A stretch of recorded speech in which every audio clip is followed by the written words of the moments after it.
Olá, você sabe o que é união hipostática? Vamos falar um pouquinho sobre ela.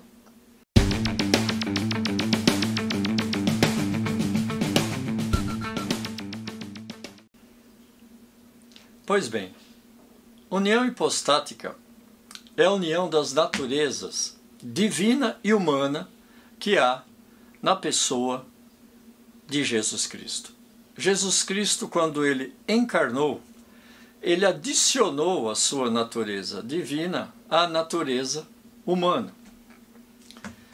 Nós sabemos que Jesus é Deus em carne, através de João, capítulo 1, versículo 1, entre outros, o famoso, e o verbo se fez carne, e o verbo era Deus.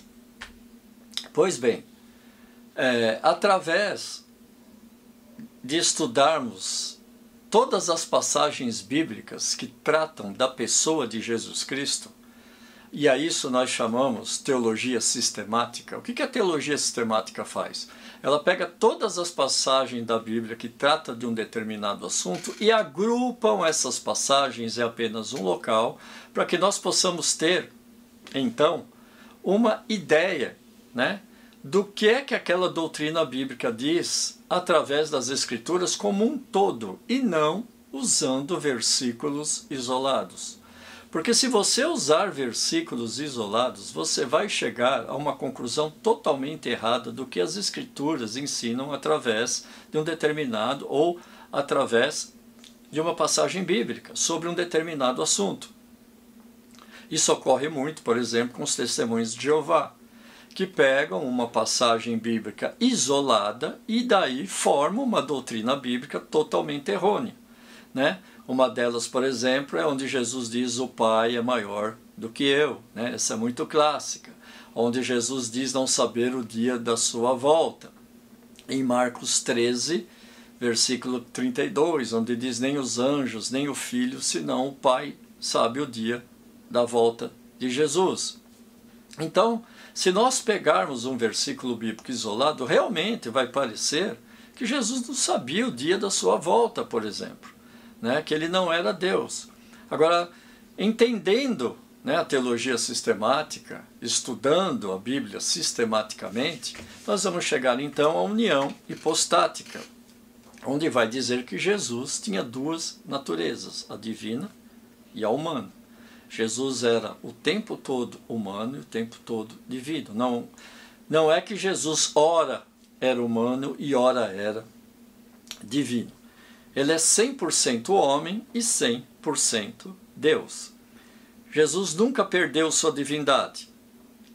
Ele continuou a existir como Deus quando se tornou homem e acrescentou a natureza humana a si mesmo, conforme Filipenses capítulo 2, do 5 ao 11.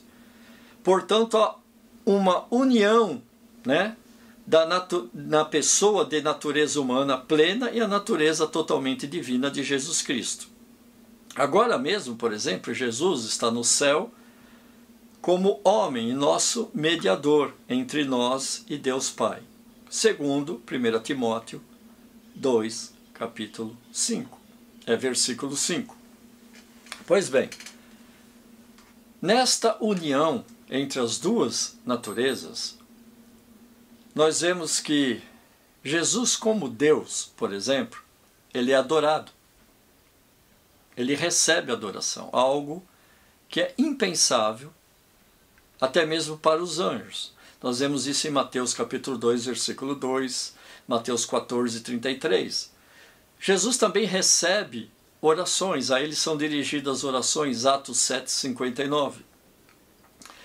Nós vemos que ele sabe todas as coisas, João 21, 17.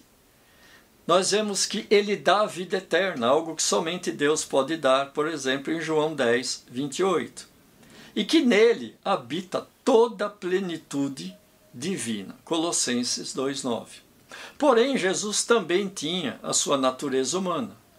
Como homem, ele sentia frio, ele sentia sede, ele sentia fome, ele sentia cansaço, ele precisava de dormir. Como homem, ele adorou o Pai, João 17, ele orou ao Pai, também em João 17.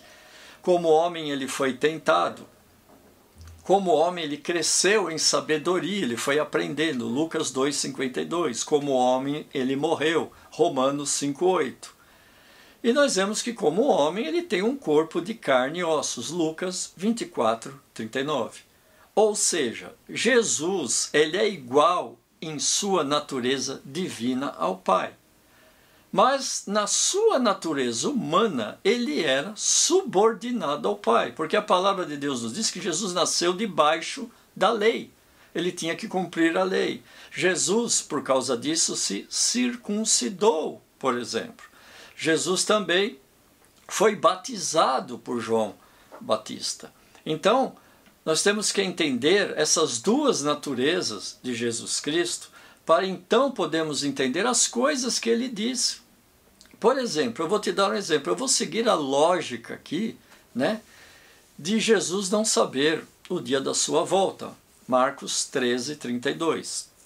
Eu vou seguir a lógica, então, do que ensinam, por exemplo, a seita dos Testemunhos de Jeová.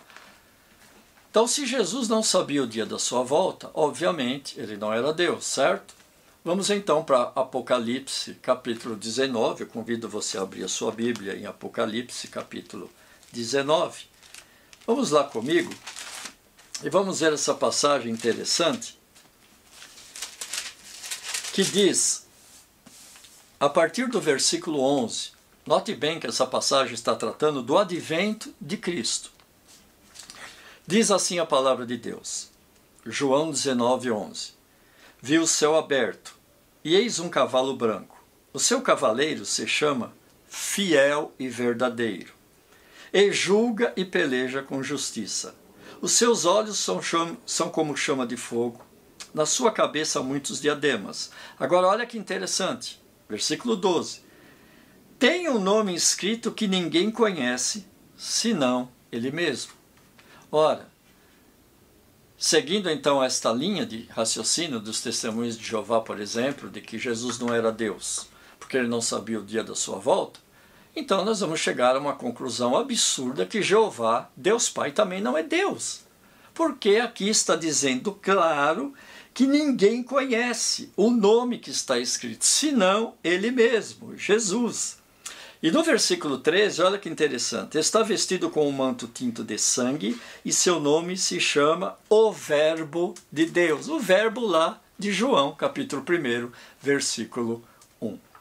É assim que nós chegamos, né, à doutrina da Trindade, por exemplo. É assim que nós entendemos que Jesus Cristo era homem e também Jesus Cristo é Deus. Deus e homem. Ambas as naturezas habitando na pessoa de Jesus Cristo. Eu espero que isso tenha te ajudado a compreender, né, e saber que nós temos que analisar as passagens bíblicas como um todo. O que a Bíblia como um todo ensina sobre as doutrinas bíblicas, e não usando versículos bíblicos isolados. Se você fizer assim, você vai ser enganado e você vai chegar a conclusões totalmente errôneas do que a Bíblia ensina sobre determinadas doutrinas. Há ainda uma outra doutrina chamada Communicatio Idiomatum, que nos ajuda a entender ainda melhor quando nós colocamos junto com a união hipostática essas declarações que Jesus Cristo fez. Eu espero ter te ajudado, te convido sempre a estar estudando a Palavra de Deus. Você pode fazer perguntas aqui nos comentários, né, que eu vou deixar aberto. E eu entendo que tem pessoas que não conseguem refutar o que eu digo aqui, elas tentam refutar a minha pessoa, fazem acusações contra a minha pessoa, querem saber a denominação que eu pertenço. E eu entendo você, né? Quando você não tem um argumento sólido, a gente acaba partindo para o ad hominem, né? Acaba colocando aí acusações na pessoa, refutando a pessoa e não os argumentos. Mas eu quero que você saiba que eu amo você em Cristo Jesus.